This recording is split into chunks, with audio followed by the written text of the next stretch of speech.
Alright everyone, hello, we should be live, so welcome to the Friday show. A couple of minutes late here today, sorry about that. Turned off the broadcast alert. Yeah, I got totally distracted working on strategies for raids in World of Warcraft. I'm actually preparing some coaching stuff for that. So it was a little bit late actually starting this one, which was a bit of a derpy mistake. Okay, so today we're going to be doing hello everyone, we're going to be doing replays. So 3 viewers, you can send your replays in to nubkeksmail@gmail.com, and I'm going to choose 3 of them totally randomly with a random number generator. Let me actually open it up now. Random number generator. And we'll choose 3 replays to go through, and we'll coach you guys through it and give you some tips and yeah, see what advice I can give. So this is the first time I've done this on this channel. I used to do it on Twitch, on Thursdays on Twitch. It's now going to be Fridays on this channel, and you should see it featured on the my channel page to get it a bit earlier. And once you see it featured on the channel page, then you can send your stuff in for that particular week. So I got just a couple in so far for the start, and the first one is going to it's going to Cascon, actually, it looks like, with a Falstad replay. Alright, so let's hop over to the replay and let's drop it in. And yeah, one thing I will do, we don't have a sponsor button yet, but I'll try to give preference, obviously, when we get a sponsor button to sponsors, subscribers, stuff like that. People that are patrons as well. We'll try to give preference to you guys. We shall see. Nick saying, Nubkeks, you make Heroes of the Storm better. I'm glad, and hopefully we'll make it a bit better with this as well. So we're going to looking at Cascon on Falstad. Let's hop into the game. We'll see how it goes. Alright, I've got a few more emails coming in here as well. So yeah, we're going to do 3 replays every week. It'll be totally random. Which replays I take an actual look at. So yeah, I mean, feel free to send them in and you might get lucky. We'll do, one thing I need to mention, it will only be like Hero League or Team League replays. But yeah, and also be very helpful if you can tell me what sort of rank you're at. So we can see in this one, it's kind of a mix of between like platinum to silver type play for this one. So that's okay. Anything else I need to point out about this? Oh, there's also Patreon coaching, which is like more dedicated coaching, whereas this is on a live stream. It's kind of casual. It's supposed to be kind of fun. There's more like if you want to be more serious about getting coaching and want, more focused advice and stuff, I do Patreon coaching. So you can check that stuff out as well. So that's obviously guaranteed, no raffle, and a bit more focused. So you got those 2 sort of options there. Okay, anyway, first thing we're going to look at here, obviously we're on Warhead Junction, you're playing Falstad, so that's instantly a nice choice. Big map, here with the global, good split push pressure, good wave clear, pretty good at dueling, so nice choice to start things off. The enemy team is pretty wonky. They've got Varian, presumably it's going to be damage Varian. Looking at their comp, they've got a Garrosh, they've got Li Ming and Karazim and Abathur. Your team, you've got Tyrael, Dehaka, Greymane, Uther and Falstad. Alright, so your team has got 2 globals, which is pretty nice. You've got lots of invulnerabilities for Greymane. One thing that might be a bit of a risk is that Greymane is silver 4, whereas we got platinum players here as well. And you put a lot of baskets into keeping Greymane alive. So that is, just reasonably and rationally, that is something that might go wrong, possibly. That's something to obviously be concerned about. Whenever you're building around a specific hero, you want to make sure that that the hero will all be able to make it work. J-Bell says, cool of you to do, Nub, thank you. Alex Taylor says, I get the email from Alex. I'll take a look. Email from Alex. Yep, I got email from Alex as well, so you're in the pot. Cascon says, Nub didn't read the email. I'm going to read the email right now. That's what I was about to do. So you start playing lots of Team League together, all viewers, so advice and give the entire team would help. Alright, cool. Don't know if the 5th person watches or not. Cascon says he's doing the shot calls. You're on voice comms. Okay. Okay, cool. So Alright, okay. For you specifically, want more advices on Gust. You're trying to use it to separate the enemy team multiple times. Fail horribly. Okay, and then one thing you're saying is you notice you've higher hero damage than Greymane while you're on Falstad, so any tips to Greymane and doing damage. Yeah, I mean, well, we'll see what sort of tips we can give to try help that sort of stuff out. Whoa, this replay thing is super wonky. Oh my god. Okay, hang on. I need to update my ally ops, apparently. Will this work? Oh no. Okay, we should probably, because that's going to make a mess. We'll just reload the replay client. I need to, hang on, let me update that. Forgot, let's see. Ally ops. So basically this is pretty useful. There's a guy called ally ops. Ally, what's it? At ally SC2. Ah, here we go, excellent. And he puts this observer interface up on Twitter, and it's free, and it's really nice. So, yep, rip replay client. Okay, cool. 1 second, let me drop it in. And you just drop it in. I think it's your documents. Where does it go? Documents, I think. Yeah, then you got Heroes of the Storm folder and documents. You have interfaces. Yeah, that's what you do, and then you just drop it in there. Okay, boom. So it should be fixed now. Okay, options. Server and replay. There we go. Ally ops. It's up to 0.15. Alright. Fixed. Fixed. But yeah, that was one of the things, like I'd say, it would be interesting to see. I mean, look, again, if we just look at the team comps in general, you guys have a lot into empowering Greymane and making that work, so it'll be interesting to see how that does work. And then Falstad and Dehaka being a bit more independent. Oh, this is interesting. It shows basic attacks. I see what he's done. Okay, cool. Cool. Okay, so, and we're gone for season Marksman and Falstad. Yeah, I think that's pretty good, because you're probably expecting to be fairly split up from your team for a lot of the map. I'd say you probably prioritize Dehaka split pushing over the Falstad split push for the most part. But, yeah. Let's see how it goes. Alright, cool. So we're moving into the game. I'd like to see both the Dehaka and the Falstad putting a lot of pressure on the side lanes. And then possibly even, you know, rotating Greymane and Uther around to one of the side lanes to put lots of pressure. Maybe even do some ganks. Tyrael can hold a solo lane just fine. So you got a lot of options, I think, in terms of playing around the map. Whereas the enemy team is going to be in a pretty rough spot. They have terrible wave clear. So you definitely want to be exploiting that in the early game to really push them in. Okay, Regis. Obviously, that's like big feat from you guys. I mean, you basically did a really bad move. We walked in right into the middle of their team and got flipped by Garrosh. Like, you never ever want to do that. And you guys absolutely should win the early game. Like I said, they've got no wave clear. You've got loads of wave clear. So you should be doing, you know, just tons to pressure them in. So you don't want to be, like, making a mistake like that in the early game is actually really bad. You never want to do anything along those lines. Good news is you got to your lanes, so at least there's that. As you use Falstad up top, yeah, you want to be pushing this as hard as you possibly can. So you want to hit that whole minion wave with your Q. This is the perfect opportunity to push super hard. You can see Abathur's gone bottom. They had all their heroes in middle. And like I said, they've got so little wave clear that every bit of a push that you can do is going to get big value.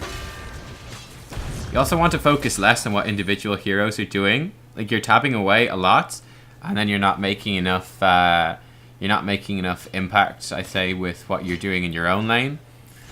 Like, for example, you could have been pushing that lane a bit harder. You could have avoided the variant gank if you're focused more on working on yourself within the team because you're watching what your teammates are doing more. I know you're the shot caller, but it doesn't really work too well. And it's actually making your lane a bit less effective than it ought to be. In that situation, that's a pretty interesting one. Against a Varian with an Abathur hat, you probably want to barrel roll as soon as he charges, and then you can, like, punish him more.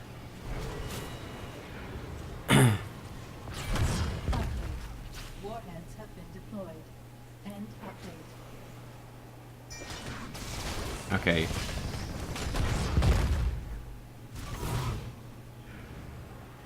Okay, this is fairly clunky in terms of the rotating and stuff, but we'll see. Not the best time to go back. Would have been nicer to do it before. One thing I would say in terms of, like, team fighting here, it's like your team doesn't want to overcommit to a fight until you've arrived. And additionally, you don't want to actually be channeling on this nuke. Basically, Li Ming can unless she misses like that. If the Li Ming is any good, she'll be able to interrupt that very consistently. You want to make sure that your teammates are actually there. So the Li Ming made a lot of big mistakes there, so you got away with that. I'd say against Li Ming, there's no way that you're going to actually take that nuke. You want to focus on helping your teammates out, and you guys want to focus on grouping up as a team to actually get those kills. Alright, nice. Abathur dies to a nuke. So there's lots of big mistakes happening in this game so far. So let's actually tone down the criticisms a little bit, and let's focus on some of the bigger plays. Okay.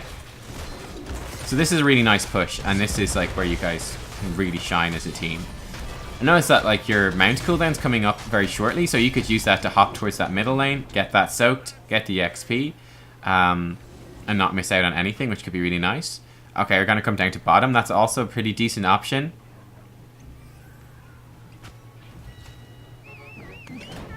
Okay, oh, this could be... Yeah, this is a pretty risky situation to fly.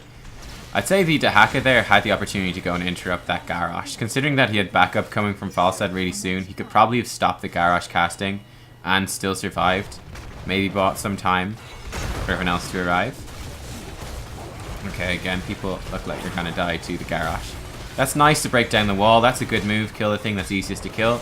Get Dahaka out of there. That's really nice because you just saved Dahaka. Fantastic. Garrosh gets greedy. Great kill. Okay, that's really good. That's really good. That's a really nice series of moves there on the Falstad.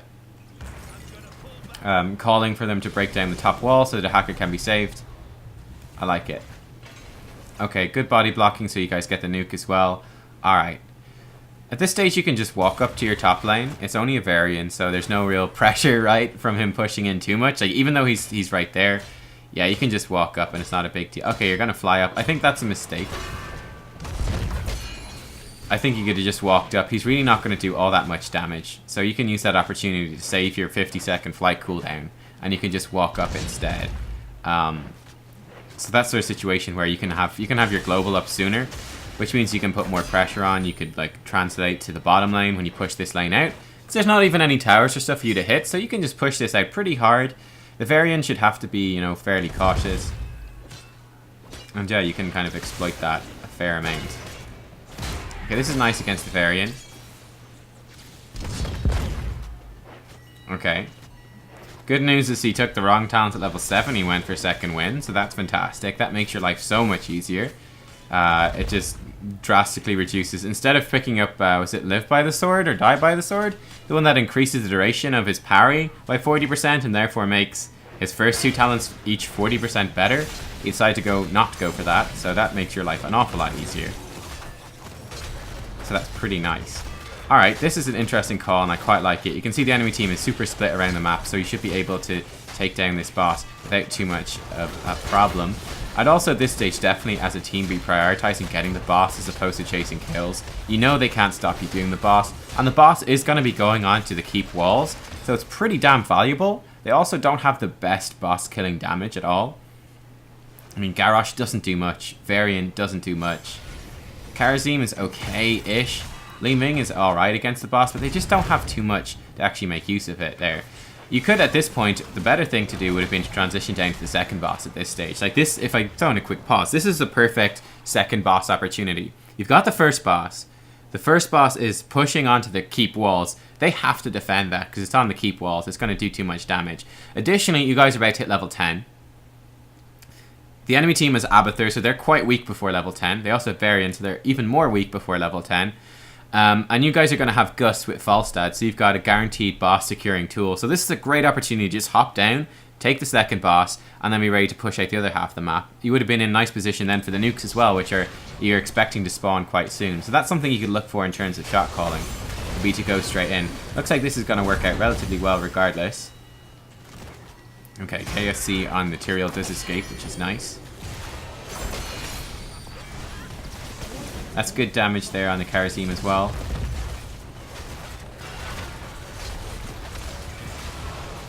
Oh yeah, that Gust is very bad. You just blew the Garrosh to safety. I'd say in that situation you don't really want to use the Gust there. You just want to save that Gust for fighting over the nukes or fighting over something else. The color bars might look different because it's colorblind mode. I'm colorblind, so I've got colorblind mode turned on. But yeah, I'd say right there, that was a great example of like, in that sort of situation, you probably want to save the gust for, you know, fighting, either running away in the end, like to save someone if the enemy team re-engages when you're going for that keep play so early on, or to, you know, save it for fighting over nukes or something. Alright, we got 3 nukes. You can see now we're going for the second boss, and this is much more risky because you're not all on full health or mana, and the enemy team should hit level 10, so if they were on point, they would actually be able to invade and probably stop you now. You don't have Gust either, so it's quite clunky. Its Gust is about to come back up. Alright, at this point you're pretty good. That was a good Gust this time. But that was, you can see this boss call is a lot riskier, right? Because if the enemy team was stronger, they could have been on point to actually dive in and to take you guys down.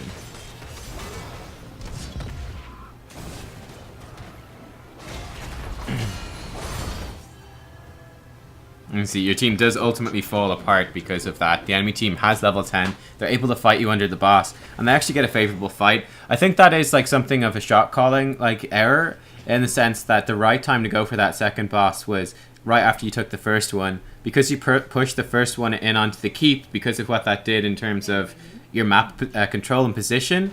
The map pressure that you would have had with that first boss, just leaving it on its own.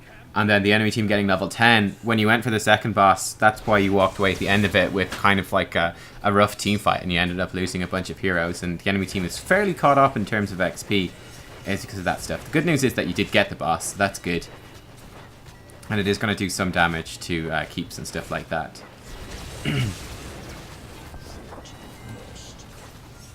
Okay, at this stage... Again, it's fairly clunky in terms of shot calling. Guys are all over the place. The Hacker is going to get himself caught out now because he's alone. I think you did want to go and help the Hacker right there. And the Hacker's going to die because there's no assistance. I mean, you had Gust as well, so you could have saved him. So that is like just that's big miscommunication between the team. Both people committed to doing the thing that they're doing individually without working together. So that's something I'd be looking at and going, alright, you really need to work on that. Especially, that's like a Team League thing. Happens in Hero League, it's just Hero League, right? But if that's happening in Team League, that's really bad. Where people are making different calls and doing different things. You don't want that in Team League at all. Especially because you're like a 5-man team, right? So you want to make sure that people are happy with agreeing to shot calls and working together so that there isn't that kind of miscommunication. It's just really important in Team League that you have good communication and that you'll agree like, okay, well, we will listen to these shot calls or we won't, and sort that stuff out and make sure the shot calling is good so that it's good to trust in it, that sort of stuff. Alright, we're depushing this as Falstad. This is okay. You've got the global so you can fly down if needs be. Looks like we're just going to trade 1 nuke for 1 nuke.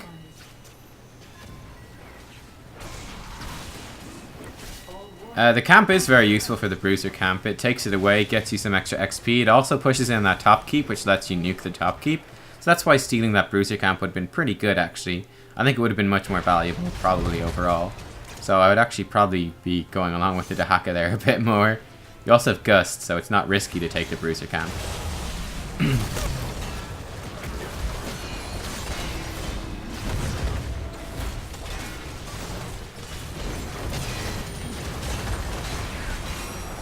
Oh my god. A lot of split pressure there. Oh god, the nuke. A lot of split pressure there in terms of split damage from your team, where pretty much the entire enemy team is walking away with low life. So that's, again, something to watch out for in terms of calling a target and then committing to that particular target. Varian can be fairly difficult to kill because of his level 4. Again, luckily he doesn't have the level 7. So you might want... So that's relatively reasonable to you know, potentially you could kill him, but you have to work around the shield wall. Garrosh potentially could kill as well. I mean, and bear in mind they do have Divine Palm, so all that sort of stuff is making it difficult. But you do need to focus your fire in there.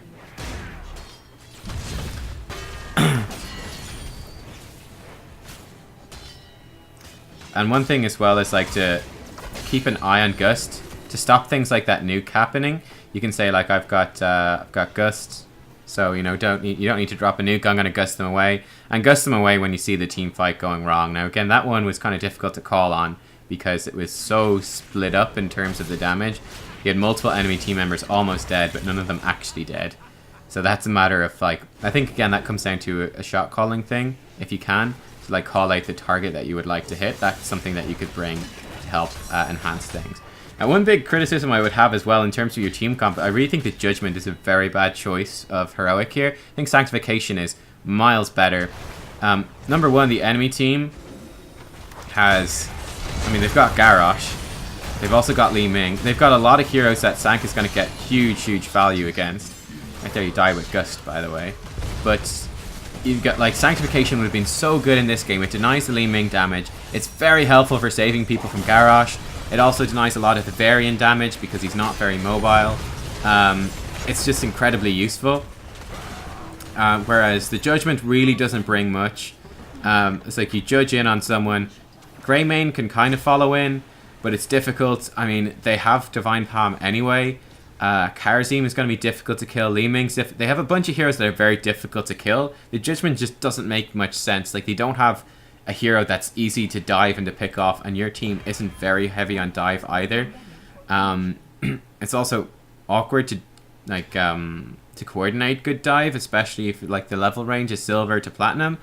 So I'm very skeptical about the Judgment pick. I don't think it does much, whereas I think the Sanctification synergizes so well with your team, where you've got, you know, basically 4 melee heroes plus Falstad who can barrel roll into melee range into the Sank if needs be. I think the Sank just works out so much better here. So that makes things a lot more difficult. It's part of what's making Greymane's life difficult, is he's got to fight now without Sanctification.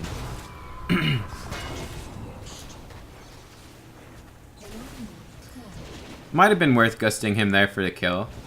That's an interesting choice. And you can see you guys have started to fall apart now a bit. Lost a lot of the map control pressure. Good news is you got a lot of nukes, which is nice. Okay. I would say probably using a Gust to kill him would have been a good idea. You're looking at a potential game-winning opportunity here, where you've got all of you here, you've got lots of nukes, and this keep is low. You also have got the boss in bottom lane. So I would say killing that Kharazim was probably your right choice. You could probably have won the game if you did that there. So you see Kharazim is way out of position on his own. If you get behind him and Gust him back into your team, he can't get out. So you guarantee the kill on Kharazim. It's only 1 kill. But with that 1 kill, you should be able to take that boss totally safely, because you're up in terms of heroes. Then you get a guaranteed push on bottom keep. You had 4 nukes, so the keep is going to die. You can use 1 nuke to kill the keep, then 3 nukes on core with the remainder of the boss. You could probably win the game with that on Warhead, so that's always something to watch out for, Warhead Junction in particular. Once you've got like 2 or 3 nukes, you're kind of going, okay, we can do a lot of structural damage. Is the boss up? Are the boss lanes pushing onto keeps? That sort of thing. So that's what I'd kind of be looking for that there. That's an interesting situation where using a lot of your cooldowns to get a single kill could actually get massive value in terms of the map play, right? Getting that 1 kill on Kharazim opens up the opportunity for boss. It guarantees a keep, and then it probably gives you a very good chance to go on core as well. Again, if you had Sanctification material, that would be pretty much guaranteed, because you can just dive core, sank all of you on core. That's like 4 seconds of guaranteed core damage. You can Divine Shield the Greymane as well, so that's guaranteed Greymane damage on core. So yeah, I'd say you probably could win the game if you did that right there. So yeah, that's something to watch out for. But yeah, like it's even worth investing, like getting that Kharazim kill, because of the snowball effect it can have on your map control, and because it can snowball into just simply winning, actually a very good and pretty consistent chance to win the game. That's the sort of situation where you would burn some extra cooldowns just to be safe to get the kill, because the kill is just so valuable in that situation. In other situations it wouldn't be as valuable for a single kill, but going into sort of the late game situation where you've got legitimate chances to end the game, it is for sure. Alright, so this boss isn't going to do too much. You guys still have a couple of nukes, so that's nice. So you still have a pretty good chance to win the game. The thing to watch out for here is enemy teams approaching level 20, which makes things somewhat awkward. But if you get like 1 or 2 kills on another nuke, you could win it. In fact, if you get 2 kills, you can probably just win the game. If you're close enough to bottom lane, run through, go onto core, a couple of nukes. If you got another nuke, it would be even better. Oh boy.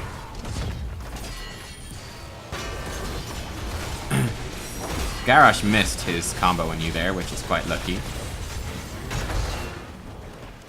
Alright, nice. The enemy team's out of position. That was a very risky move in by you. That probably ought to have gone wrong, but the enemy team is split up badly as well. So it's actually working out nicely. Alright, there's another kill. Alright, this is fantastic. I'd say at this point, again, this is you can win the game, right? Which is you guys, you go bottom lane, you go core, and then you use your global heroes. I don't think Dahaka has a nuke, does he? Sorry, Dahaka does have a nuke. Okay, well then you're a little bit stuck. But you could have Falstad pick up this nuke. The rest, if you go in on core, then you've got your 3 nukes on core. Boom, boom, boom. Core is dead, and you guys win the game. So that's another, and again, especially because the enemy's going to have level 20 advantage for a little while, a nice free win like that is something that's very welcome. So that'd be something I'd be looking into right there.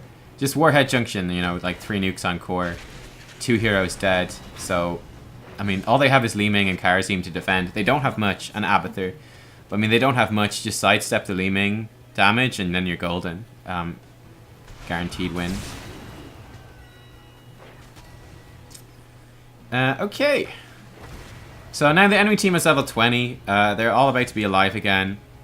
So game's kind of reset at this point. Again, you guys have 3 nukes, which is nice, but you don't really have any opportunity to use them yet because you're down level 20.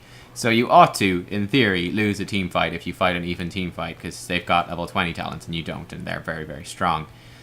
Also, Abathur is very strong, level 20. So I would not be looking for a fight right now. This is the point where you go and check the boss timers. Top boss is up soon. Bottom boss isn't up for a while. You'll have level 20 by then, so that's okay. I'd say if you're a bit higher level, you could maybe like just start that top boss and try to rush it with Gust. It's a little bit risky though, especially because your top keep's already dead.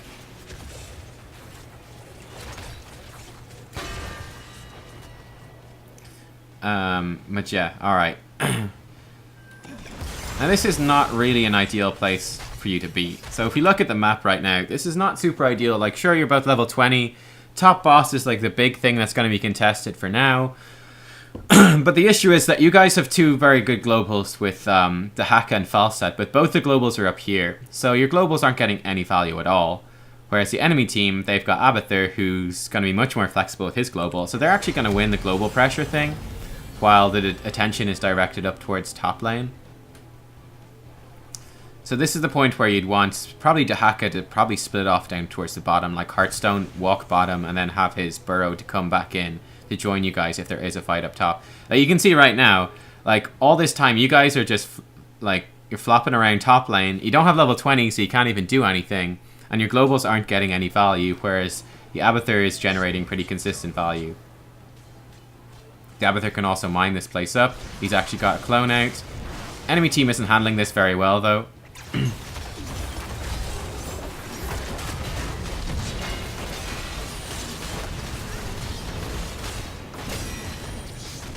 Alright, Li Ming goes down. Nice. This is a crazy ass fight. That's a good gust there. I like that one.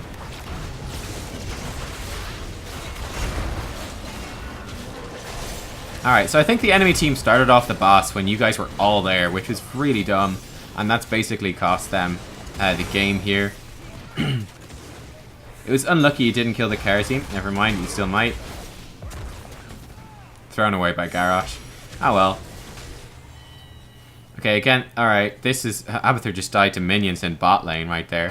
Yeah, so this is a really good opportunity to go for the core. So yeah, you can just push this in as Falstad. It's worth killing those minions because you've got, what I mean, like 3 catapults. It's worth pushing in that. You come in bottom, you nuke it, and you're all good to go. The team movement is very slow, I would say. This is not good. Greymane, how did Greymane die? I didn't notice the Greymane dying. I don't know how the Greymane died right there, but again, that was perfect opportunity to go onto the core. You had 3 kills, you had 3 nukes, you have 3 catapults, in fact 4 catapults now pushing bottom. That is, again, guaranteed easy win. You just go to core, boom, done, you win the game. We also had a nuke on the fort that was basically dead, so that's a waste of a nuke. I suppose it doesn't actually matter because you're capped on nukes anyway. But yeah, I think like this is very... I'd say this is extremely poor play around Warhead Junction in terms of the overall macro strategy, in terms of actually using nukes and actually pursuing win conditions. Now you're in an awkward spot where the enemy also has a win condition because they've got 3 nukes and your top keep is open. So you have to watch out for that. Abathur overextends. Nice kill. Well done. Alright, that's fantastic. Good work.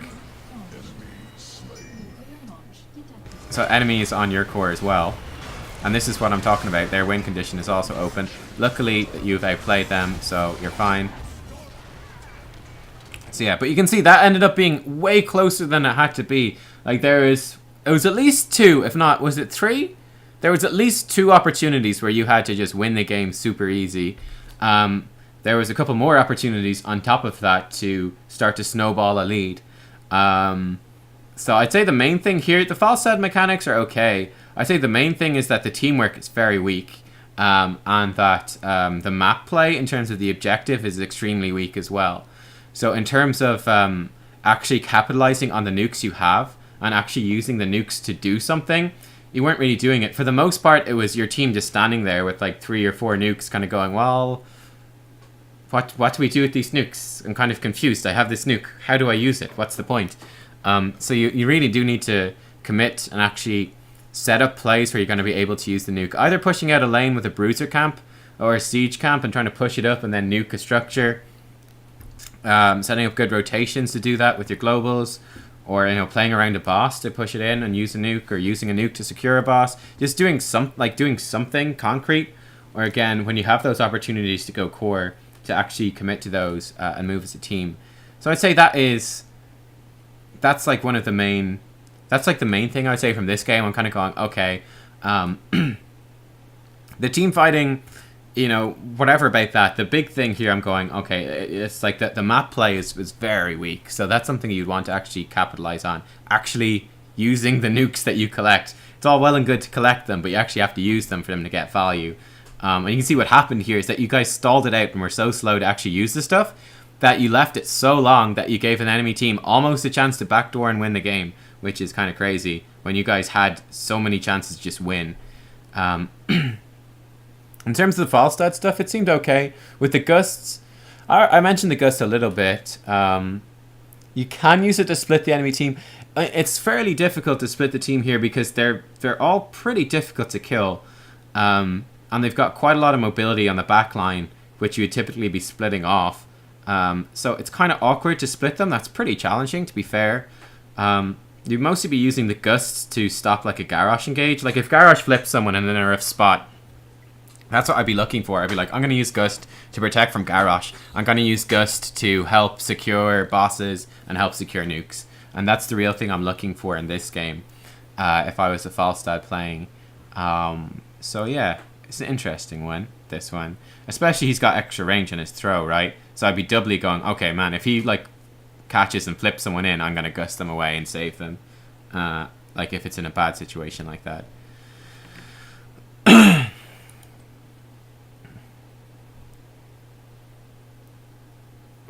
And yeah, that's what I would be saying.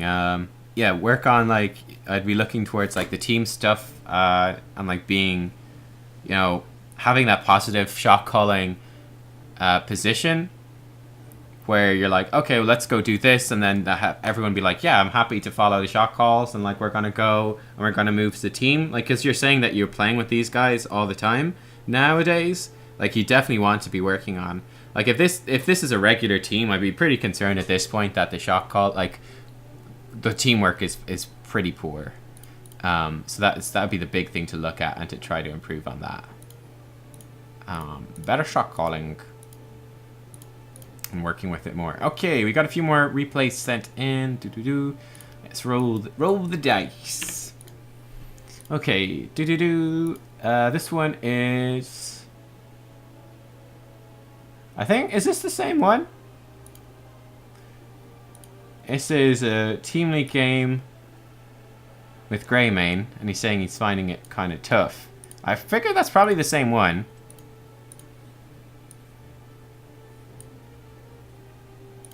Let's see. Is it the same one that's been sent in?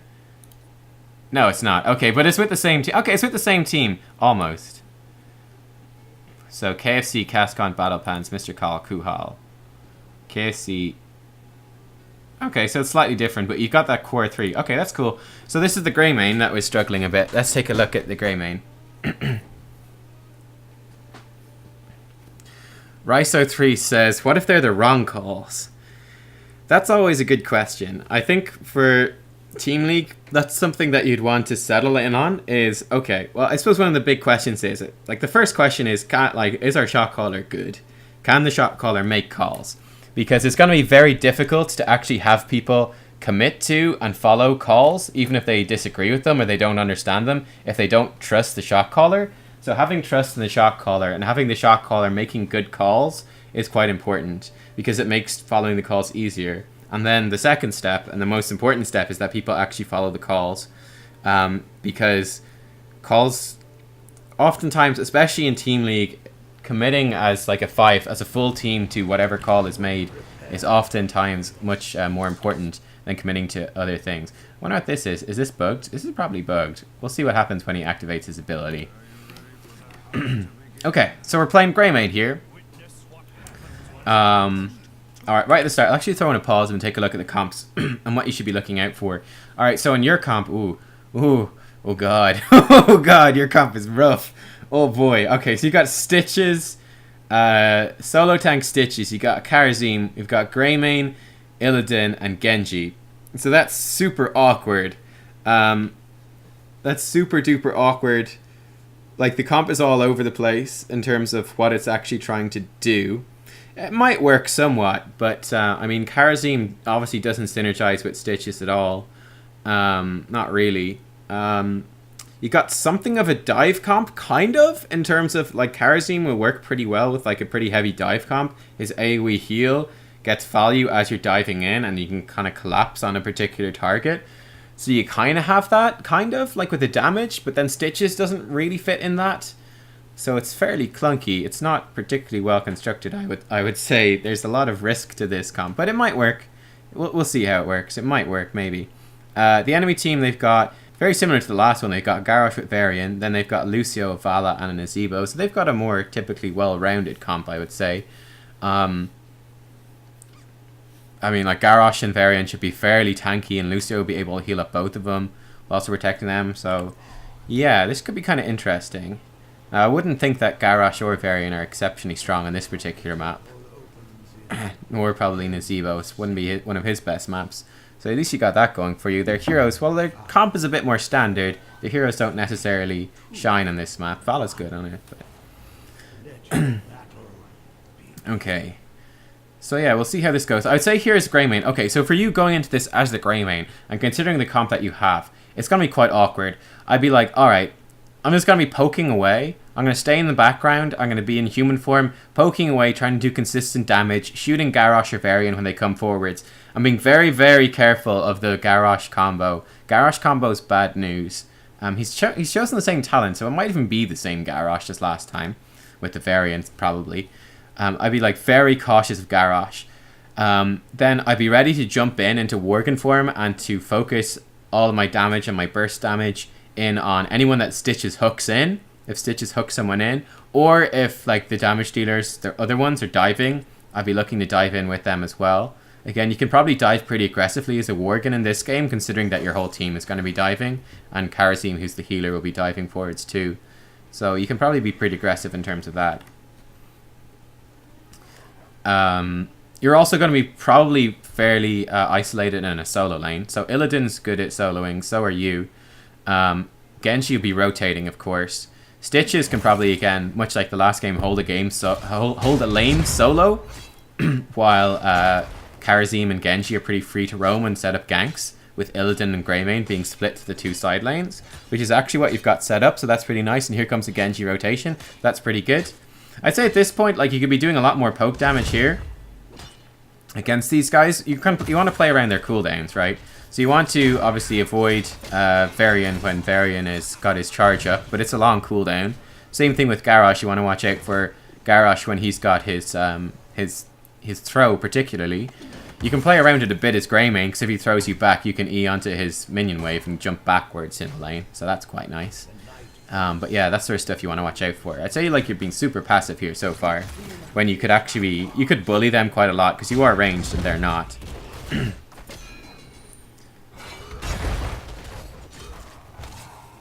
Okay, so you can see the grey main thing working out. So yeah, we've got a few mechanical mistakes here, alright. Like popping the W when you're not actually in position to hit anyone, stuff like that.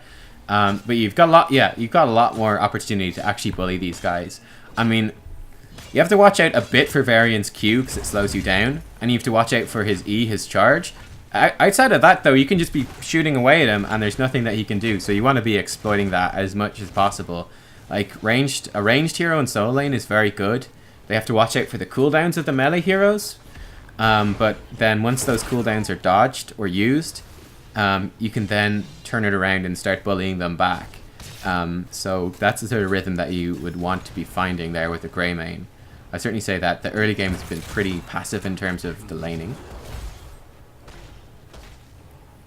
Okay, this is fine. I'd be very scared about being this deep in the lane. And this is the point as well. I think right there. So, okay, right there in terms of map situation, right? So you come in, you clear out the wave. Okay, great. The wave is dead. Fantastic. Now, the top, you know that you've got enemy heroes on the top temple, and you're not going to beat them. You have your heroes in middle temple. That's a really good opportunity for you to mount up, run to middle to help out your heroes. You're not going to miss too much in top lane, and then just walk back up to top lane afterwards on your mount if nothing happens. It costs you very little to run from here, like even halfway down, and then go, hey, I'm closer to join my teammates if needs be, because there isn't really much for you to do here, because you're not quite sure. At the time, you weren't quite sure what the enemy team was. Now, a lot of them have shown up there, but here you can see, okay, you stayed up here, and you've got two heroes. Luckily, they messed up their combo. You're still going to die, though, but, oh, maybe not. They really screwed up. The Garrosh missed his stuff. Missed again. Alright, now you still die. Alright, yeah, so that was like a snowball of things, right? Which is, you know that there's enemy heroes, you don't know exactly how many are on the top temple. So that's really dangerous. I think it's not really too risky. It's worth coming in and clearing out the wave, gets that XP, then that frees you up to rotate down towards middle, because there's nothing for you to do up top. It's too dangerous with God knows how many heroes on that top temple. You're not going to push in that wave that's deep in the enemy territory. You're not going to push down the structures. You're not going to contest the temple. There's really nothing for you to do there. The best thing to do is to clear out the wave, mount up, then go towards the middle, where you can maybe help out your team, maybe get a kill. At worst case scenario, you run down halfway, then you run back up. It doesn't cost you anything, but it opens up more rotations in the map. You see, you stayed up top and you died, right? Because it wasn't a safe place to be. So instead of opening up potential for you guys to make plays through like rotating away into somewhere that you could have an impact, you stayed in top lane, which is actually dangerous considering what you knew about the enemy team's position on the map, and that led to the enemy team picking up eventually what should have been an easy kill for them, right? But Garrosh missed a bunch of his stuff, so you almost got away. But yeah, if they played it like better, like if they did their mechanics correct, that was like a very guaranteed death on you with nothing that you can do about it. You're just dead because it's Garrosh.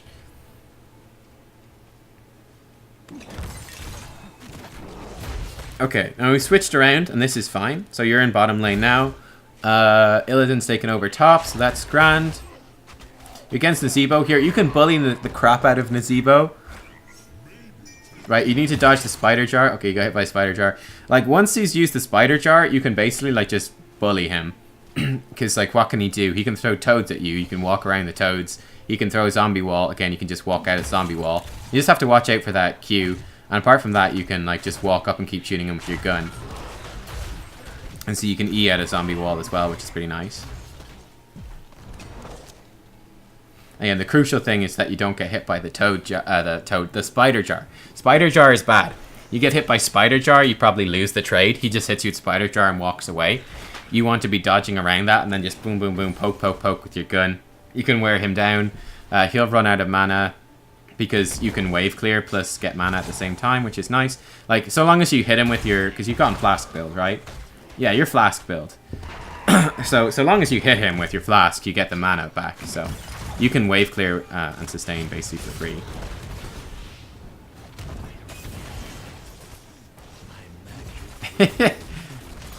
Kharazim's fine. Alright. Again, that's a situation where it'd be like, be ready to jump in as soon as it happens to help out in a situation like that, where Stitches does hook someone. Ooh, Kharazim gets out barely. Again, this is a place where you can, as Greymane, do a lot of damage. You can do a lot of work here. You can see there's 2 enemy heroes up top. Again, you can just play around those Garrosh cooldowns. If you sidestep the Q, then he's not much that he can do against you, and you can just keep poking away with your gun. Looks like he DC'd or something. So that's quite nice. Again, here I'd be looking at bullying that Vala. She's super squishy. So long as you're in human form, you can blast the crap out of her. And again, you will probably out-trade her, especially when she's that low on life and you've got a Genji to back you up. I'd say right there, like, that's a good example of jumping into wolf form that you really don't want to do. Like, yeah, you jumped in on Lucio, then you hit him with your Q, and then you're just running in circles and you can't do anything. As opposed to, oh, Lucio's here, I'm just going to walk after him, just shoot him with my gun. Because he's very fast, he's going to get out of your range basically immediately.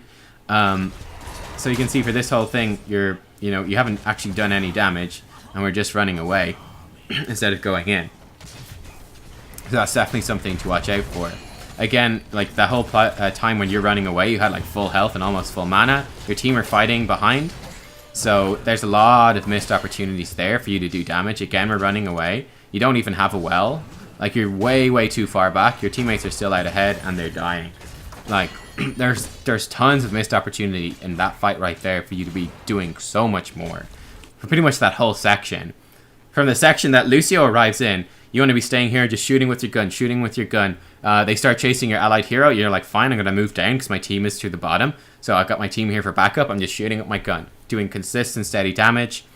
Team comes in and engages. I'm going to jump in Worgen form then and engage with the team. Or else you stay in human form and be like stutter stepping after and shooting. You spent a lot of time running away. You spent a lot of time, like twice you ran to your well and then went, oh, I don't have a well, and went back. That's something that you want to really, really watch out for. Like, there's a lot of damage being missed in that sort of situation. This is a great chance to shoot that, what's his face? That orc, that Garrosh with your Cursed Bullet.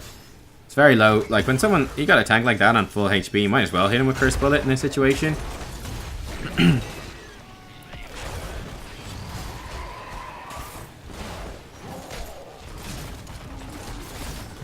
Like, Cursed Bullet isn't used during that whole fight. I don't really see any reason not to use it on that full health Gul'dan there, because you're not expecting a big fight. This is a really bad idea and you're dead. Like, Garrosh is really hard to kill because he gets armor, so you're not going to be able to blow him up. So, I mean, you jumped in, Lucio drops the beat, and then you're killed. Luckily, your team is eventually winning the fight. And that's the sort of situation where it's very risky. That's just understanding Garrosh as a hero. That Garrosh gets loads of armor. Garrosh gets very difficult to kill when he's on low life, so you don't want to do that. You don't want to take a big risky dive in to try to secure the kill on him, because he's most likely just going to survive.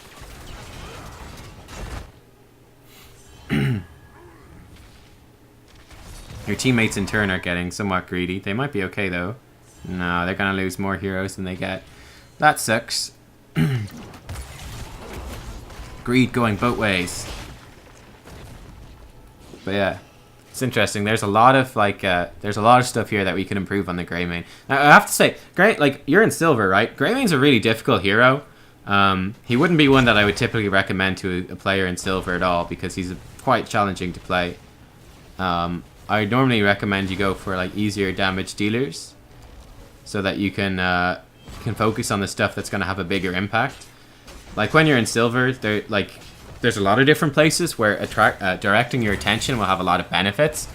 You don't really want to direct your attention towards hero mechanics if you don't have to. This is a really good time. Like, there you should be hitting the Vala, right? Again, Garrosh is so difficult to kill. That's a situation where you go, alright, Vala, you dead. Me gonna kill you. Especially when she's right beside you. Okay, your teammates win the fight in the end. But yeah, I just say, like, Garrosh is really not someone that you want to fight. It's pretty much the last person that you want to fight.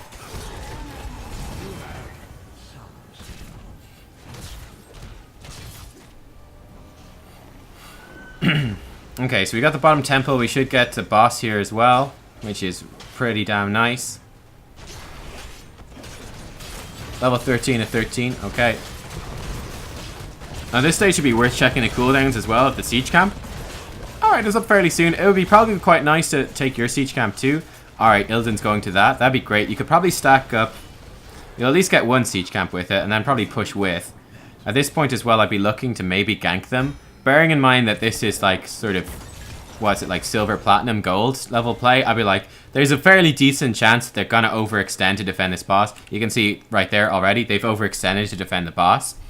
So if you pause right here, again, this is just something you can expect, because it's silver, gold, platinum. They're gonna make really bad, like, they're gonna make bad macro plays. It's just gonna happen.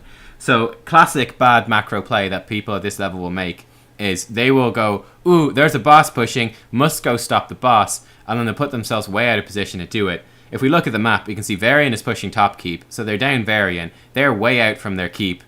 If you and the Genji were like over near their siege camp, you guys could totally dive them. Illidan has the hunt, so he can hunt in, and then you could just like dive that Vala, kill Vala, and then their main defender against the boss is gone. And that gives you guys a really good position then to push in and to kill them. Like, you can maybe kill Vala and Nazebo even potentially. And, like, that's a really big thing to snowball off of. Instead, like, you can see, there's not much going on. Like, you guys are kind of running around. Illidan goes back to defend. The boss destroys the gate, but that's all it does. And then you guys are actually kind of stuck in a position where you're actually on pretty low health. Stitches dies. You jump in as Greymane, which is a really bad idea. Looks like you might actually get out okay, which is very, very lucky. But yeah, this actually turns into a bad trade for you guys. Again, I think that's like to do with some of the map stuff. Where a situation like that, you want to commit. It's like just understanding, you know, how players at this level think. They're gonna, you know, 7 or 8 times out of 10, they're gonna overextend to defend the boss when they should just stand at their keep gates and then attack the boss when it arrives.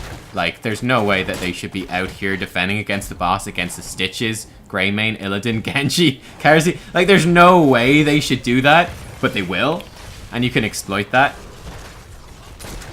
So yeah, you should be like ready to push with that boss. And then you've got Illidan who can hunt in, so it ought to work out. Illidan dies. This is like a real panicked fight. I mean, you could have killed the Vala could have been killed there. She's not going to now. So a lot of mistakes in that fight as well. It's like a real panic fight from your team, just picking a fight just cause. So people are just dying. Genji had the kill on Vala, got scared, backed off, went back in, missed the kill on Vala, died anyway. So there's a lot of like kind of that's just kind of like panic stuff falling apart. Again, fairly typical of silver to platinum play, I would say. But yeah, it was good that the Varian died up top lane. That was something, at least. But yeah, at this point, a little bit behind. So you're down a talent tier. You want to wait for level 16 to fight again. Karasi has died solo. Don't want that to happen, so that's not good. Yeah, I feel like there's like a lot of panic is happening here. Again, fairly typical. People are just like taking fights that they shouldn't and dying solo. You know, fairly typical stuff. So that's always something you want to pay attention to. If you're in like the bottom half of the leagues, like gold below, it's always to watch out for that. Is like, am I taking like really derpy fights that I shouldn't be? So you only want to cut those down as much as possible. This is nice, good kill on the Vala. That's the right target for you to focus, and that's fantastic. At this stage, again, you can keep going in on this fight. You know the enemy team is split up. You know they're vulnerable. All right, great. You killed the Lucio. Kept going. Would have been a good time to hide in that bush and wait for your cooldowns to burst someone. But nonetheless, you guys are doing great. You guys are going to win this fight. The Varian is really late, but he's on the way now. That is something I'll be pinging for my teammates.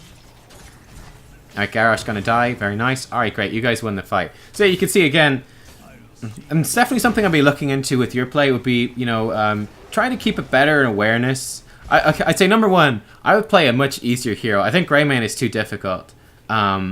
And especially in these games where you're playing against better players because you're queuing up with people that are in higher leagues than you are. You're playing with friends who are gold and platinum. You're already under a lot of pressure because you're like the weakest player in the game, right? Because you're in silver, they're in gold and platinum. So you know that you're going to be in very challenging games, which is a fantastic way to learn, and it's really good for you, but it's going to be tough. So I would immediately be going, all right, I wouldn't be playing Greymane. It seems too difficult, and you're going to be better off if you can play an easier hero and then focus on improving on the bigger scale things, because you can always come back and just learn a hero. Heroes aren't that complicated to learn usually. You can come back and learn the mechanics afterwards. But things like, one of the big things I'm noticing is that you run away from fights that you shouldn't run away from all the time. and then you jump into fights that you shouldn't jump into all the time.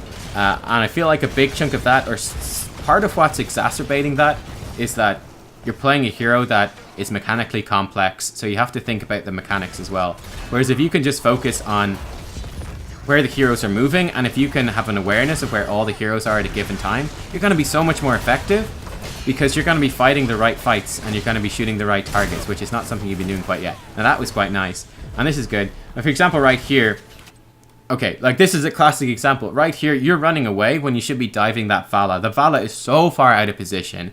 You already know that the other heroes just ran to the right. Vala can only run down bottom, and she's super isolated. Illidan hunted in on her as well. That's a situation where you want to move with your team and focus in on that. You can see that, like, right there, you just wasted... Again, it's only a few seconds, but it's indicative of a bigger problem, which is you spent a few seconds running back towards the wave when there was a very obvious, I should be diving after this person sort of situation there.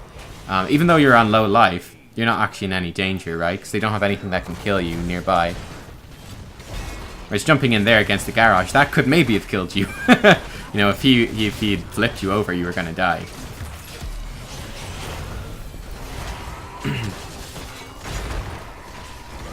Okay, again, right here, you're extremely far back when there's nothing of danger.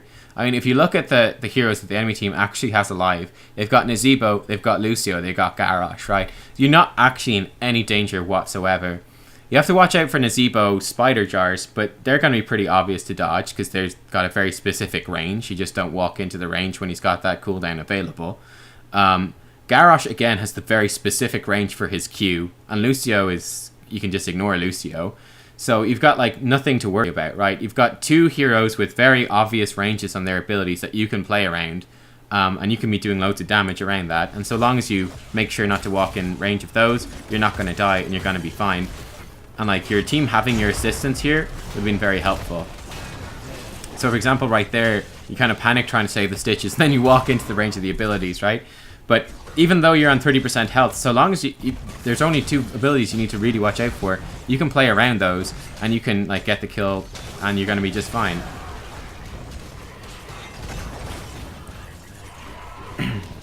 So that's something that you definitely need to watch out for. And like I said, I think you're making life difficult for yourself because you're playing a difficult hero.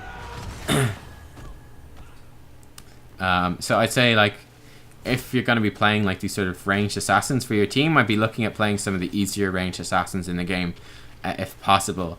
They'll probably serve you better. Ooh, stuff is frozen. What's going on? No. Okay, we're back. I think my PC is just overheating or something. I'm not sure what's going on there.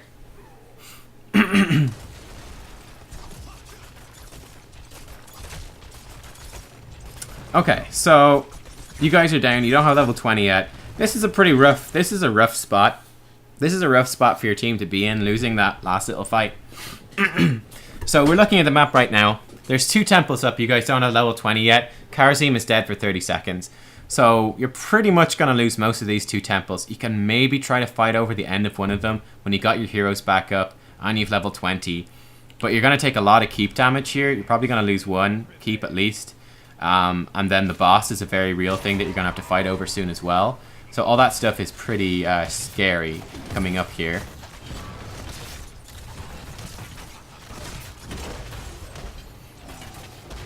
Alright. See, again, there's not much that you guys can do until you have level 20. Like, picking a fight here at level 20 is extremely risky. I'd say that Nazeebo is pretty overextended, so that would be something you would want to look at. Alright. Again, bear in mind, you guys do not have level 20. You guys do not have Karazim. So this is, you've already, like, if the enemy team, if you're playing, once you start playing against better players, your team just lost the game right here because of how you've moved around the map. It's terrible. Like, Stitches should just die, and then game over. You're down a hero, and you're screwed. Stitches might even still die. Not quite. But that was very weak movement from your team. Luckily, the enemy team was very slow to capitalize on that. They didn't actually split properly. Alright, Stitches does die eventually, but you guys are doing actually okay. Now, again, you're running away from a fight where you should still be going in.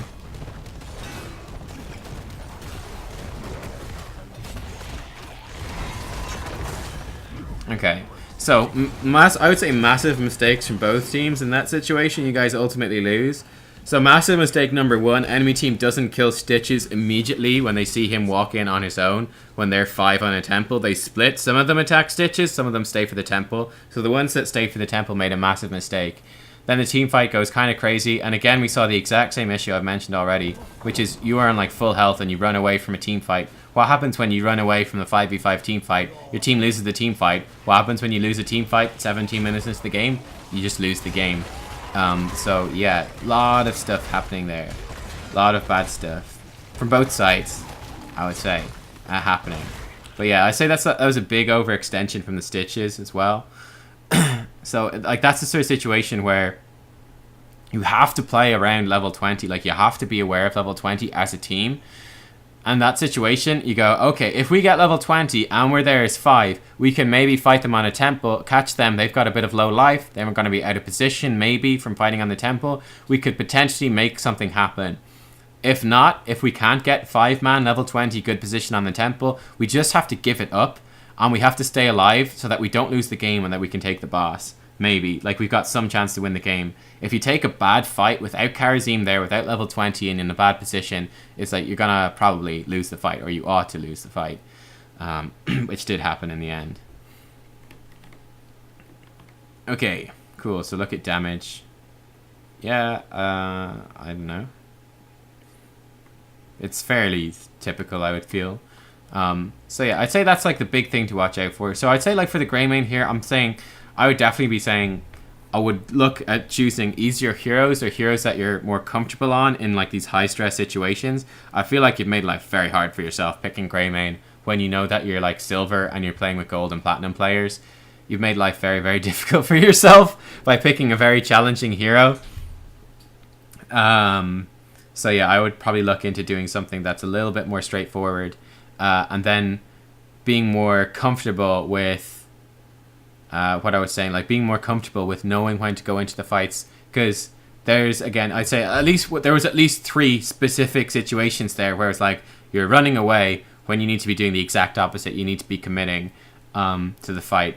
So I think that, you know, being on a hero you're more comfortable with, and then you can work on that stuff where you're not worried about mechanics and trying to make your hero work right, where you can focus in on, okay, this is where the heroes are, this is where our heroes are, this is where their heroes are. Let's commit to the right fights here at the right times. That will probably help you out a fair bunch. So yeah, that was a pretty interesting replay, I think. An example of a similar hero that would be easier. Let's hop over to the heroes panel and let's take a look. Vala, maybe. Vala's also pretty difficult. I say like Lunara. Raynor as a range damage, he's not considered very good, but he's very easy to play, so that could definitely work. You could even look at a couple of the mages that can be pretty effective. So yeah, again, we'll hop over to the hero panel. In terms of like roster, and so in terms of assassins, like Vala's pretty hard as well. I say Lunara is fairly simple. Jaina's not too bad actually. You can get pretty good effect with Jaina. Raynor's pretty easy as well. I'd say Zul'jin is pretty easy, but he's kind of awkward to play. His mechanics aren't very complex though. Falstad potentially could work pretty well too. Falstad's not too difficult.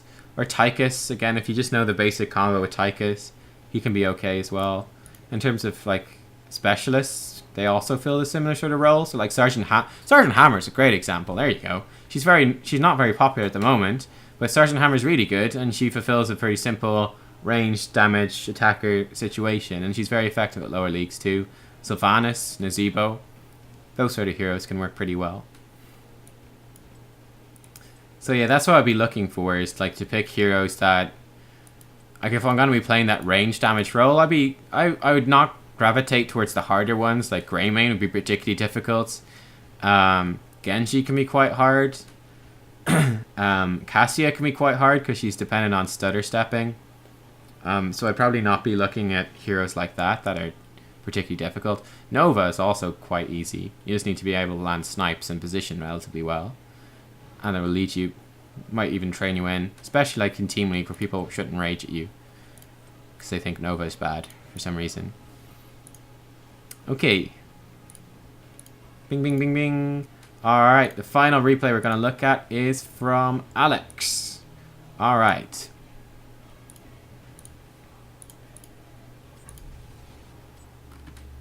But yeah, just general tip if you're in a lower league, and especially when you're playing with friends that are from a higher league, is I'd be very careful about choosing difficult heroes. Like when you already know you're going into a tough game, you want to make things as easy on you as possible so that you can be as effective as you possibly can, and that you can get the most out of the opportunity to learn more. If you're focused on mechanical difficulties with your hero, you're not really going to get much value out of things, because you're going to struggle then in a more complicated macro environment, and you're not going to be able to focus in and learn from the macro environment more either. It's going to be more difficult, so.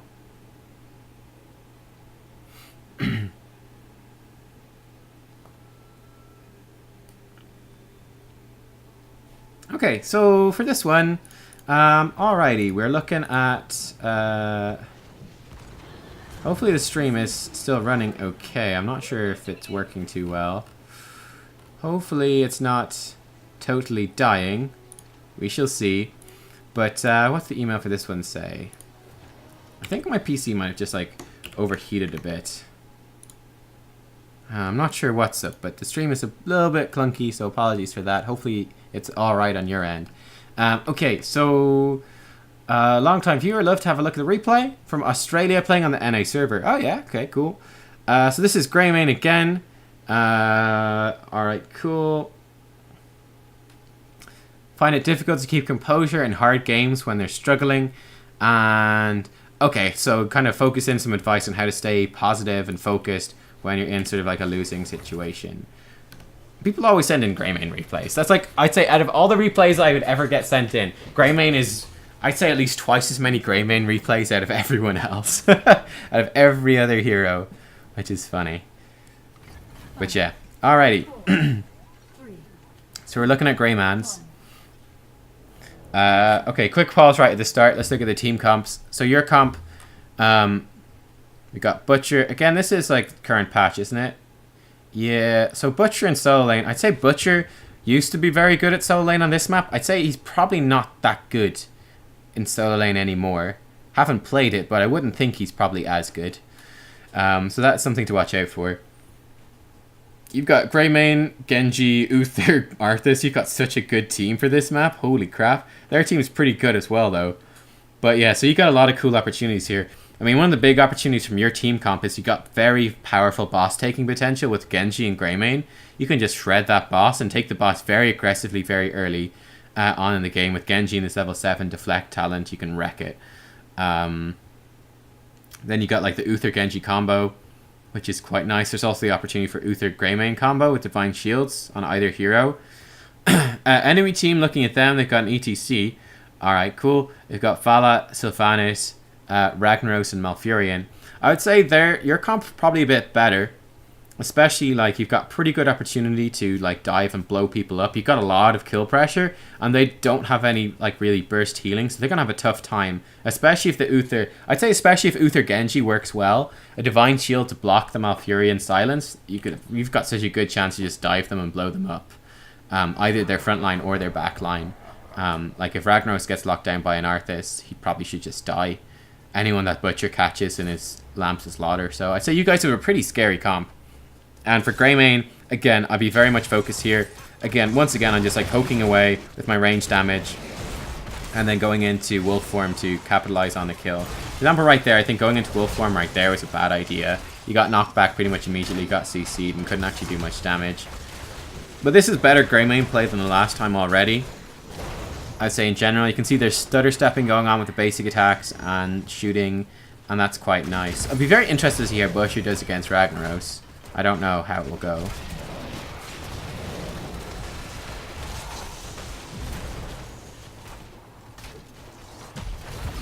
Okay, nice. You get the kill. Stop stutter stepping when you went into melee, so that's something to look at.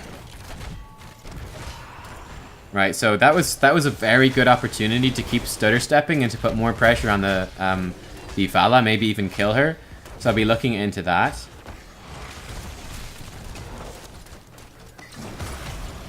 Alright, nice. But yeah, I think like this is a good contrast to the last one because you can see that the Grey Mane is being a lot more aggressive in the early game, especially with his basic attacks, stutter stepping a bit more. There's still room for improvement, but it's like a big step up from that previous situation. Butcher is dead. I would say here as well, sorry, that was a good opportunity for you to Hearthstone. The enemy team hasn't been pushing you in too much. The Genji's on his way back. So you'd have 3 heroes to defend, which is enough. Oh god, Genji's gonna get himself killed. Alright, well Genji's now almost dead from his own fault. The greed is real. You're very lucky not to die. But yeah, I would have said that right there was a good opportunity for you to Hearthstone. So you know that you're like very crippled on health. You're pretty low on mana, and you got no real way of getting that stuff back. Your well isn't up for ages. When you looked at the map position, you had Arthas and Uther to defend, and Genji was full health, full mana on his way back. That's the perfect, and the enemy team wasn't pushing the lane then. That's the perfect time for you to Hearthstone and come back. Because you're going to have 3 heroes to defend the lane. They should be fine. Then you can come back with full health, full mana. Then you can all be there in pretty much full health, full mana. You can fight well. You'll have your wells back up to go and tap and then fight again. So you're going to be in a good position to contest the objective. Instead it went pretty bad. You didn't Hearthstone. Genji arrived, dived in, and got himself pretty much killed almost straight away. So now you're in a terrible position where you've got absolutely no chance of contesting this, and you all have to Hearthstone. Which means that the enemy team is going to secure the beacon for sure. They can push in very aggressively with Sylvanas, get good damage on your towers. They can hit level 4 first, which puts them in a massive position to actually get a really big lead and even maybe just straight up secure this first beacon phase entirely. So they're going to have a talent tier advantage. So yeah, I mean, that's really rough, right? That's just playing around Hearthstones of people going in and out. Nice kill up top though. Ragnarok's overextends. You guys get a kill, which is great.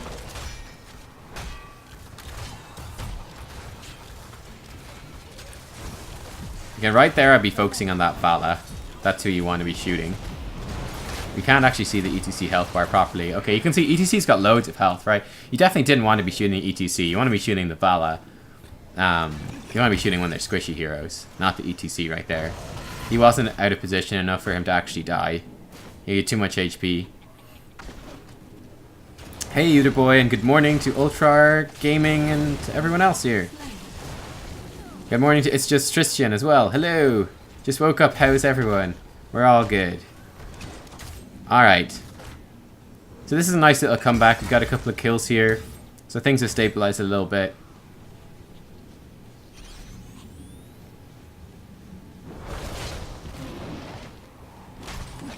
Okay, yeah. I want you to just poke here with range. I was going to say I don't particularly want you to jump in. It worked out okay in the end. But that's a situation where you wouldn't really actually want to jump into Worgen form too much. Better to just be passive and to poke. You can see like the Arthas is almost dead. He's going to live. Alright, good. That was a situation where you didn't want to take a big risk like that. With the enemy team respawning and them coming back, you could potentially find yourself in a rough spot.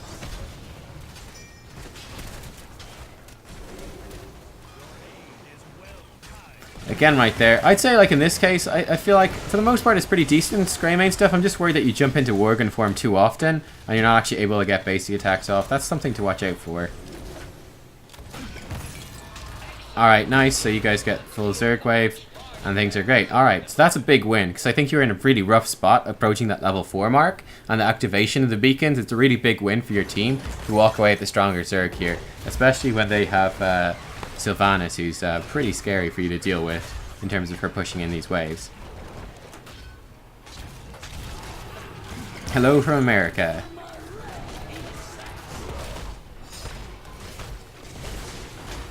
Alright, cool. So we're clearing out this. I think that's fine, especially early on in the game like this. I think it's fine to be pretty defensive with the waves, especially because they have Ragnaros who can defend pretty well.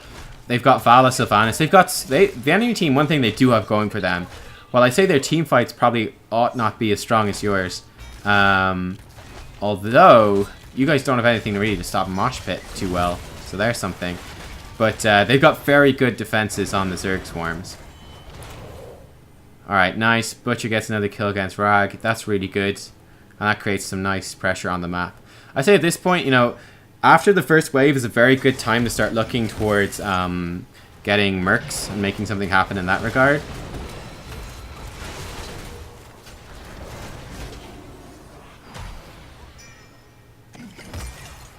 Okay, so your team got one merc camp. That's pretty decent. You're looking at maybe another one. Okay, I would actually definitely be looking at fighting right here. This would be a good time to fight. So again, you're very far back. I mean, looking at the map, you could see the rotations coming there. So that's definitely something you want to look out for.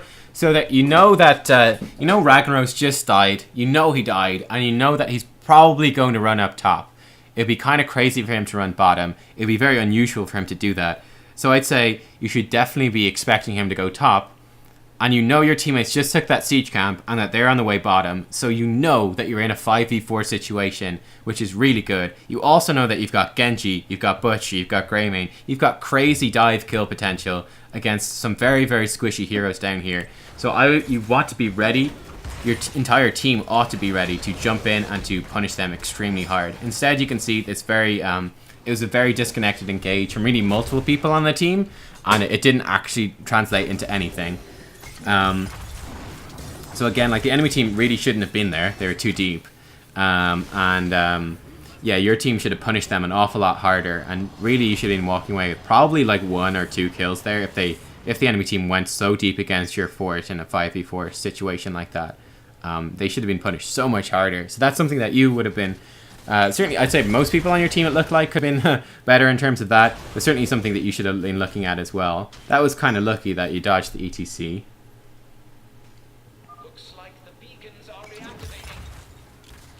Yeah, I'm not sure what league this is. Was it like gold or something like that? I think it's gold. But I don't know exactly. But yeah, you can definitely see, like, compared to the silver Greymane from last game, that you on the Greymane, you're a lot more confident in the hero mechanics. We still have a few issues in terms of the bigger macro stuff of like when to engage and things like that, which is like a very difficult thing. And Greymane's still a difficult hero in terms of that. I'd say there's a bit of overemphasis here on wolf form.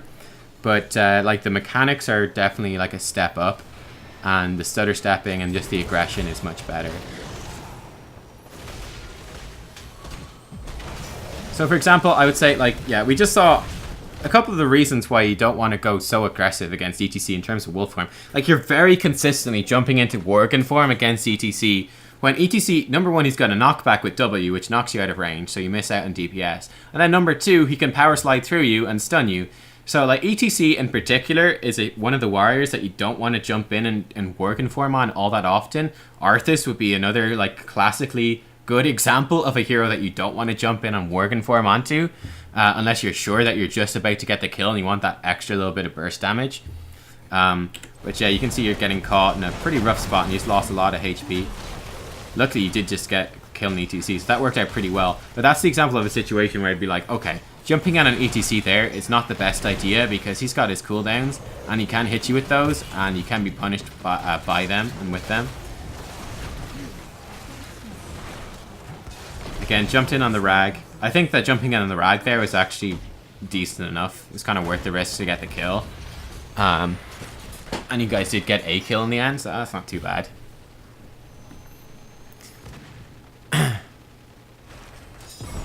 No, this is the Greymane's view. So the camera, this is recreating how Greymane moved his camera in the game. It's a little bit slower than you move your camera in the game because there's like a bit of a nicer transition effect, I think. And it scrolls things a bit more smoothly. But it is, broadly speaking, what it would look like. Oh, Arthas just popped army. Okay. Alright.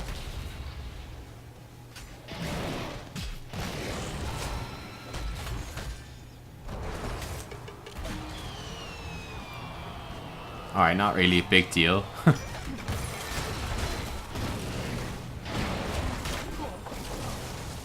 I'd say there, you know, shooting the Vala would have been a good idea. Right. So that's a situation where shooting the Vala, I think, would have been a really good idea. You're not putting yourself actually in any danger to shoot the Vala. You're getting damage on her, which is valuable. So, for example, if you'd knocked like 500 HP off the Vala, that would have made that kill a lot easier to get. And more guaranteed. So, I mean, you didn't really have anything to lose. You weren't in any danger because they were shooting Arthas. And as well, you just have the psychological impact of shooting Vala.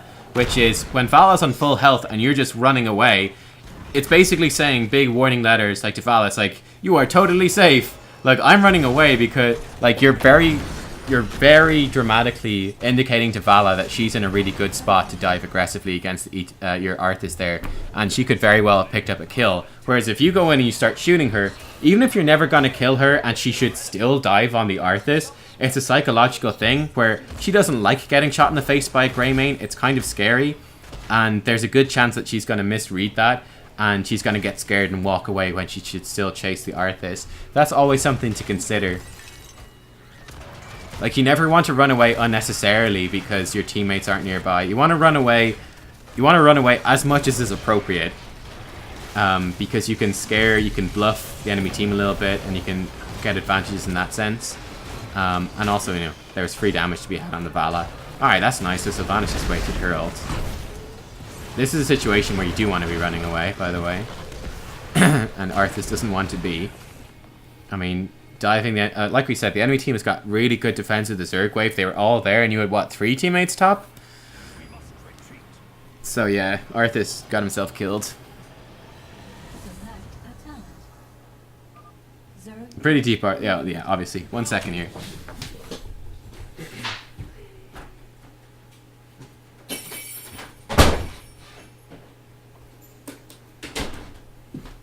Okay, we're good to go. Let's resume. Yeah.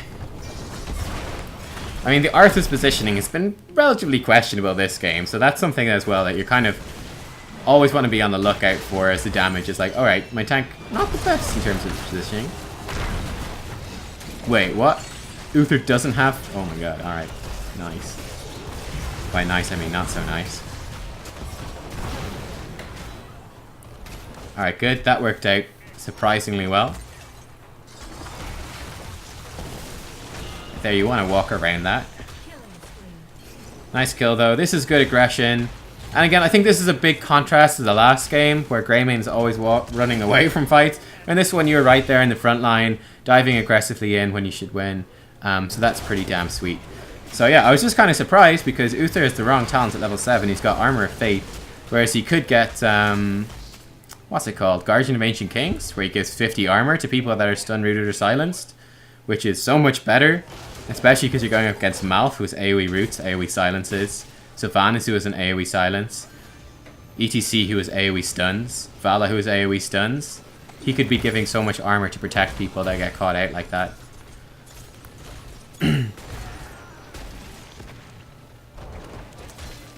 Okay. So this is a pretty nifty little situation here overall. I would have said, like, pushing bottom, you probably would have been okay with it. It is somewhat awkward. I mean, the enemy team does have very good wave control. They have so much wave clear, and they have so much wave control. It's actually pretty difficult. That's one thing I didn't consider. I'd definitely be saying, like, if I was your team here, I'd definitely be more focused on taking the bosses. I'm kind of looking at this and going, okay, it's so difficult to actually push in their structures, because they've got so much defensive capabilities with their heroes. They have so much wave clear. Like, the Zerg Swarm isn't... Like, we want to deny them a Zerg Swarm, because, again, they've got Sylvanas. They can push it really hard. So we want to be wary of that. And our defense of the Zerg Swarm isn't very good. Oh, God. Rip. Super rip. So your team is super split. That was just, you know, bad map positioning. But yeah, I'd say as your team, it's very interesting watching looking at the comps, because I would say that your team is a better team fight by a fairly, you know, reasonable margin. But you've got much worse map control, aside from the boss. So you really do need to focus in on hopefully winning a fight as a team, or else, you know, taking the boss quite easily, one hopes, and then being able to transition, either force a big team fight using the boss if you can force a favorable one, or taking the boss well. That was unfortunate. Uther misclicked Divine Shield on the Genji, because Genji did a dash. It was pretty close though.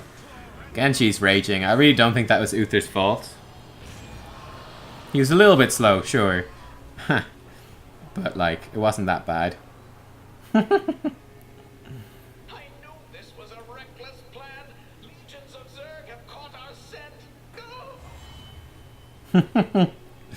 Alright, Butcher got another kill. That's cool. Uther did try to do Divine Shield on him. He just misclicked it. Alright. I mean, let's be honest, Genji. Let's be honest. For this Genji, like, we just saw you, like, dive into the lane in the start of the game. 100% HP, dive forwards and lose your entire life bar for no reason. So we've seen you do some pretty stupid stuff yourself. I wouldn't be pointing the finger too much. And yeah, you can see this is like the danger of this this comp for the enemy team is they do have a lot of siege damage. Alright. I won't heal you, just die. Oh boy. This is hilarious.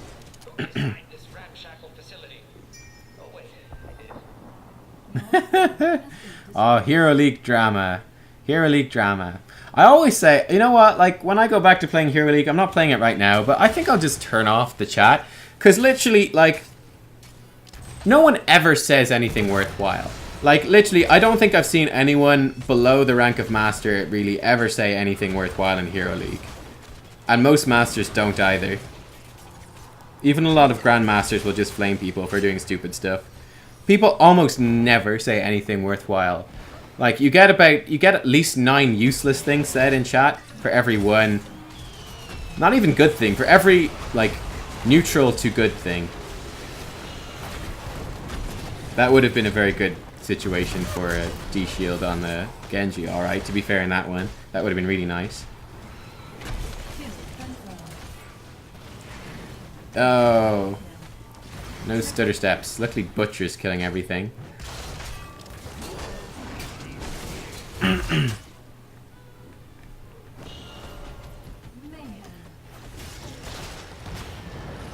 Go Butcher.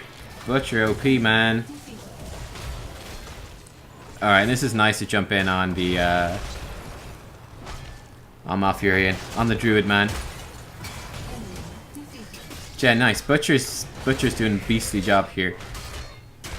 To be fair, the Uther should have Divine Shielded Genji in that last fight. I think they're both kind of dumb, right?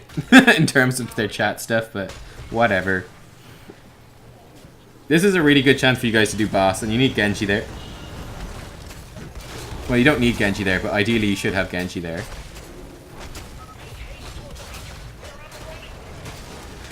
Alright, so yeah. Winning a team fight, getting kills, then taking boss. This is like your team comp's like win condition. So this is really nice that this is happening. Unfortunately, your Genji and your Uther are flaming each other. And they both dumb. So it's awkward. And yeah, okay. So here, yeah, this would be a good chance. You guys have a nice XP lead now as well. So this is a good time for you to get those beacons for sure. I say like grab top beacon, then run bottom. And be ready to fight them on that bottom beacon. I say going for their siege camp. Your siege camp is a bad idea here. You want to be making an advantage happen. They've even used Molten Core. But now you can see your team is totally split. Like if we look at the map, you got 2 people on the bottom beacon. You're up taking your siege camp, and you got 2 people doing their bruiser camp.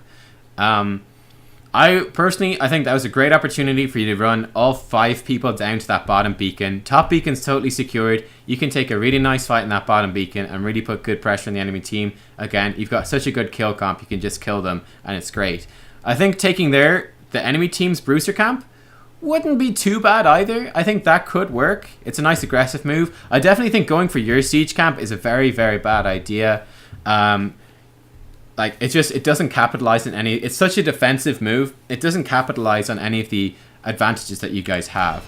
And then certainly your teammates splitting up like this is terrible, so they're both going to die. Rip. But yeah, you either wanted to move as 5. I think the best thing to do would have been to move as 5 down to that bottom beacon. The next best thing to do would have been to move as 5 to the bruiser camp. So that's just very bad map movement by... pretty much everyone on the team, actually. People are wondering in chat about double support. Double support's really good. Yeah, double support's crazy good. It's just Tristan says, the best thing to do is have a positive mindset. Don't flame people. That's definitely true. He's gone from bronze 5 to silver 2 with that, and he's working his way up to gold. Yeah, definitely. Like, that's one of, like, your main enemy. The biggest enemy in Hero League, and in Team League as well, is frustration, more than anything else. That is, if there's the number one thing that will make you lose games, it's frustration. You guys need to run away. I don't know how you're expecting this to go. 5v3 fights are bad fights to take. Who knew? Who knew? Yeah. So that was that's a fail. So what happens now is that you guarantee that you lose the full beacon. What you wanted to do, you wait until your teammates respawn. If you had waited until your teammates respawn, you guys move in as 5. Hey, it's a 5v5. We're on even talent tiers.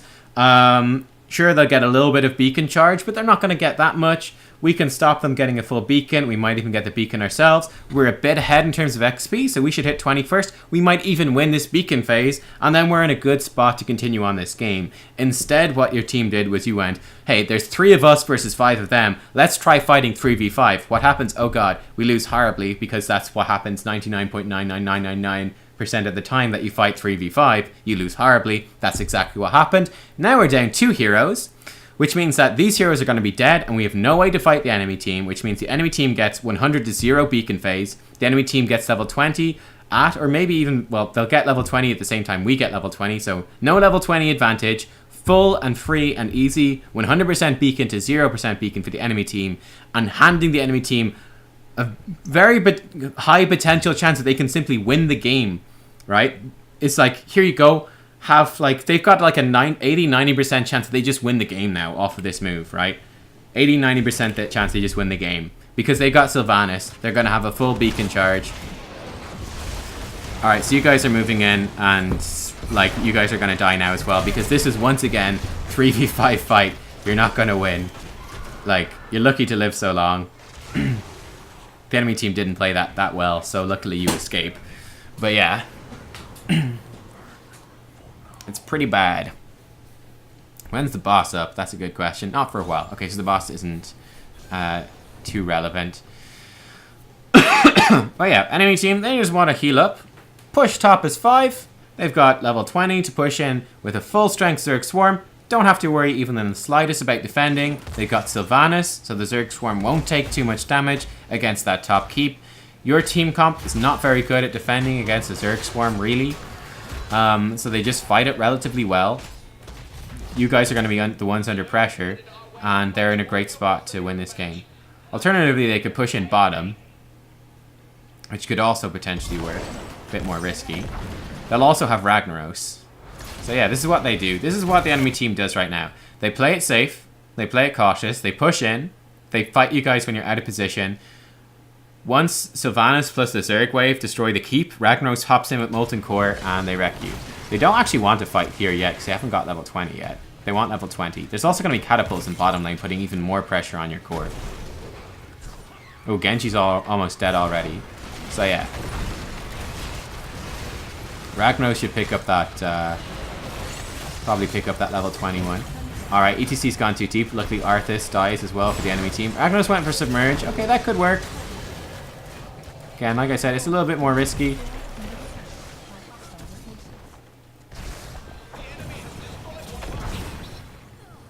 Alright, nice. The enemy team didn't do too good. And your team picks up some kills. Alright. That's pretty lucky. They didn't play too well. Now, your core is taking damage. A lot of damage. An awful lot of damage. Oh boy. Alright. Ooh, 50% on the core. 48. Got me 40. Is it? 41. One final shot. 38% on core. Yeah, you could have prevented a lot of that damage. You could have prevented a lot of that damage. I like the talent build though. That's really good. I wasn't actually focusing on what you were doing in that fight. Obviously, you noticed at the end of it that you didn't come to defend your core. You hadn't noticed what was happening in bottom lane. So that's something to look at a bit more. But I didn't actually focus on what you were doing as Greymane. I was kind of focusing on what the enemy team was doing there, going into that final fight, because they should have pushed it so much better against your keep. Like, they had that game, like I said, like 80-90% chance. They really should have won that. They really screwed it up, and they still got the core to 38%. It just shows you how close it was. Like, there was no Molten Core used at all, you know? So that's a bit of a derp from them. Alright, the boss is up, and the boss is definitely something to pay attention to, because if the enemy team gets it, you lose, right? Also, if the enemy team kills one or two, if they kill two of you, you lose. If they kill one of you, you probably still lose, because they can just take the boss with one of you being dead.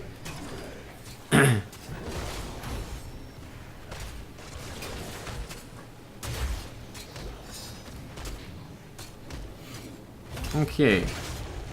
So both teams are taking mercs. It's more favorable to the enemy team to take mercs, trading evenly. Because they've got catapults in addition.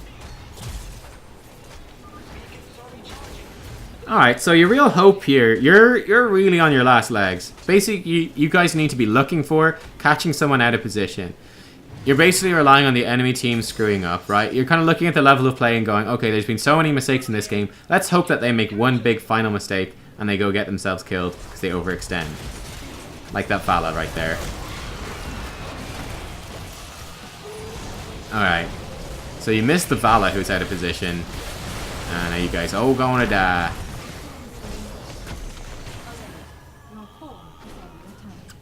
You guys all gonna die. Alright, so you guys have lost the game. So, that was really interesting. I think this was a really interesting game. It kind of showed you, like, flame. What happens when people flame. It really did not help at all. Instead of Genji being like, hey, can we combo the stuff together? Genji is, like, expecting people in, like, gold to be experts on all the combos, which doesn't seem particularly wise at all. And he's going to flame them instead of just suggesting something positively. That could have worked much better. Again, I would say the Greymane seemed relatively decent. I'd say a bit of an over-focus on jumping into Worgen form, particularly in the early game. So that's something to watch out for. And then I would certainly say in this game, you're looking at the comps and going, we want to focus on kills, and we want to focus on the boss. And that's really our win conditions here. Very difficult for us to actually do anything with the Zerg Swarm, because the enemy team they've got Vala and Sylvanas and Ragnaros, and even Malfurion. They've got like 4 of the best heroes to defend against it. Whereas we've got Butcher and Genji, who aren't very good at it at all. So it's quite awkward for us to actually push in with the Swarm. We really need to win team fights, because we got a better team fight, especially when we get an advantage. Death's advance. And then we can absolutely wreck the boss, especially with this. It's like, I mean, like, you know what, like you Genji and Braxis, and you never once saw him actually use Deflect or Perfect Defense against the boss. You know, like he's, you know, you have to throw the criticism back where the Genji's flaming the Uther going, oh my god, you don't know about Divine Shield with Dragon Blade? It's like, well, you apparently don't know about Perfect Defense and Genji against the Braxis boss. They're like the 2 most well-known Genji things, so you kind of have to look at it both ways, I feel.